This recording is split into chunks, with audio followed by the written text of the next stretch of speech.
हरि ओम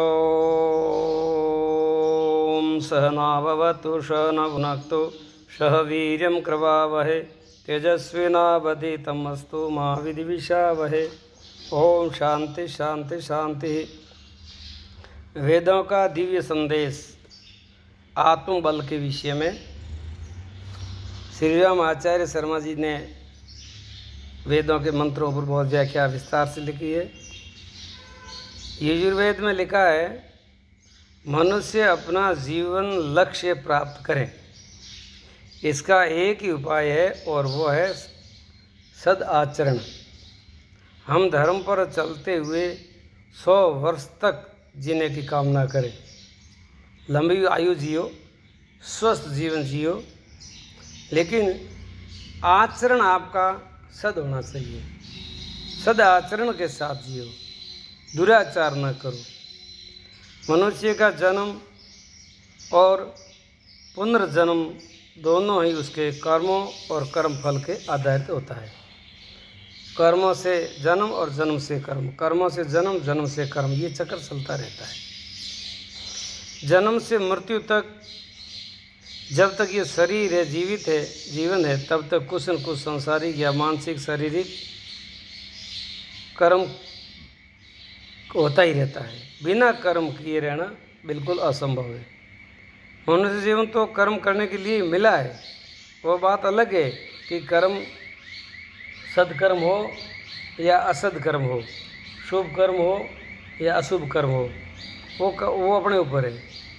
जिन शास्त्रों में जो मना किया है वो कर्म नहीं करना चाहिए, और शास्त्रों ने जो आज्ञा दी है वो कर्म करना चाहिए। विज्ञान का भी ये सिद्धांत है कि हर क्रिया की प्रतिक्रिया होती है, हर कार्य का एक परिणाम होता है। इसी प्रकार हर कर्म का कर्मफल होता है। सारा संसार निश्चित नियम व सिद्धांतों पर चलता है। परमेश्वर के इस जगत में अराजकता नहीं, वरन न्याय और अनुशासन का ही साम्राज्य है। संपूर्ण परमात्मा की प्रकृति है, वो भी एक अनुशासन में कार्य करती है। उसने मनुष्य को इस संसार में लोक हित के कर्म करते हुए 100 वर्ष तक जीवित रहने का वेदों ने आदेश दिया है, परंतु वह लोक हित को भूलकर अपने स्वार्थ और अहंकार की पूर्ति की दिशा में जब कर्म करता है तो तदनुसार वो विकारग्रस्त हो जाता है, पापग्रस्त हो जाता है, और फिर पाप का फल दुख भोगते हुए दारुण भयंकर पीड़ा में प्रवेश कर जाता है। मन में ये भाव और विचार उठता है कि हम फिर किस प्रकार के कर्म करें। संसार के प्रति उपकार करने का क्या अर्थ है? हम संसार का भला आखिर कैसे करें और क्यों करें?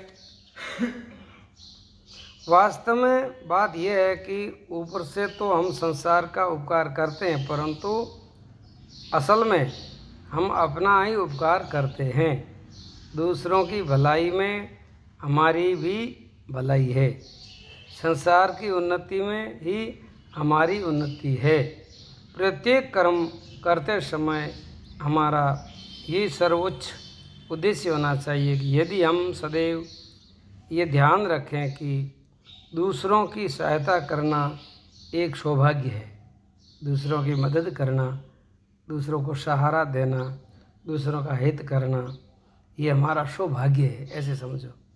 तो परोपकार करने की इच्छा सर्वोत्तम प्रेरणा शक्ति के रूप में हमारे मानस पटल पर साई रहेगी। हमेशा के लिए हमारे भीतर करुणा का, दया का भाव बना रहेगा, मित्रता का भाव बना रहेगा। इसी प्रकार किए गए कर्म स्वार्थ रहित होने से निष्काम कर्म कहलाते हैं।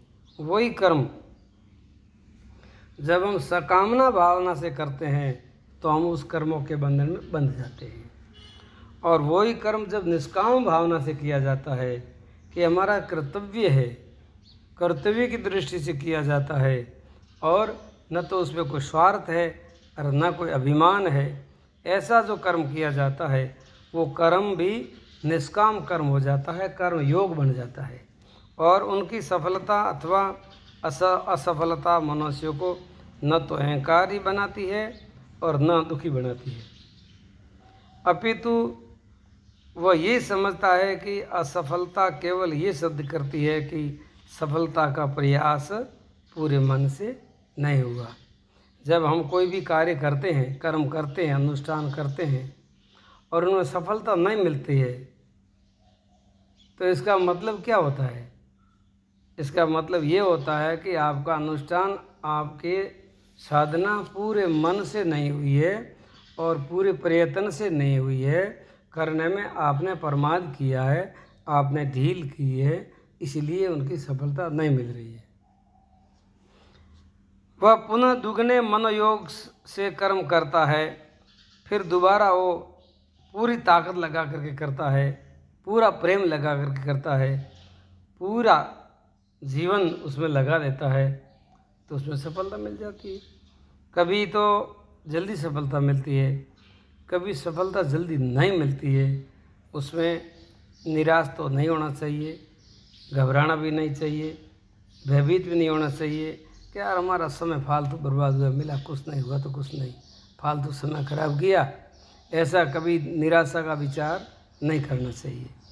होगा, आज नहीं तो कल होगा, ऐसा भाव रखना चाहिए। इसी प्रकार वह कर्म मनुष्य से लिप्त नहीं होता और न मनुष्य में कर्म के प्रति आसक्ति होती है। कर्म करो और कर्म के साथ बंधो मत, आसक्ति मत करो, करते रहो, करते हुए समझ करके करते रहो। सबसे बढ़िया तो बात है कि पूरे जीवन तक करना है। साधना कोई 5 दिन के लिए थोड़ी है, पूरा जीवन करनी है।